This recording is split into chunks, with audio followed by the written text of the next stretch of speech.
Hello guys, welcome to my channel. তো সন্ধ্যেবেলা একটু বোর হচ্ছিলাম, ভাবলাম কি করব, তাই কিছু বাজি নিয়ে চলে গেলাম সোজা ছাদে। তো একটা রসবাতি জ্বেলেছি আর কয়েকটা বোম ফাটাতে না ফাটাতেই দেখি নিচে গান বাজছে আর বাচ্চাগুলো নাচছে। তাই সোজা আমি বোমগুলো নিয়ে নিচেই চলে গেলাম। বাচ্চাগুলোর সাথে একটু নাচানাচিও করবো আর ওদের সাথে মিলে বোমও ফাটাবো। তাই সব বাজিগুলো নিয়ে চলে আসলাম নিচে।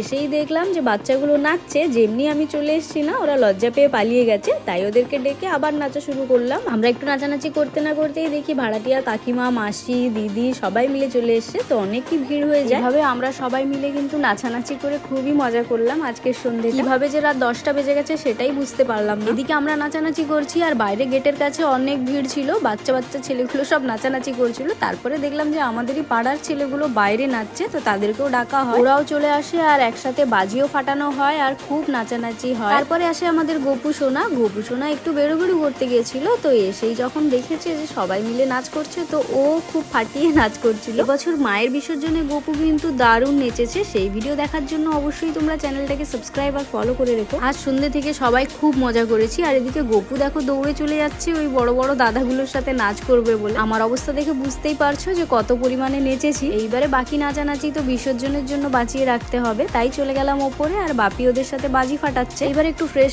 হয়ে নিতে হবে, কারণ অবস্থা পুরো খারাপ হয়ে রয়েছে। আর মাকে দেখো কতটা সুন্দরী লাগছে। আজ আর বেশি লেট করবো না, খাওয়া দাওয়া করে জলদি ঘুমিয়ে পড়বো। দেখা হচ্ছে কালকের ভিডিওতে। টাটা, বাই বাই, সবাই খুব ভালো থেকো।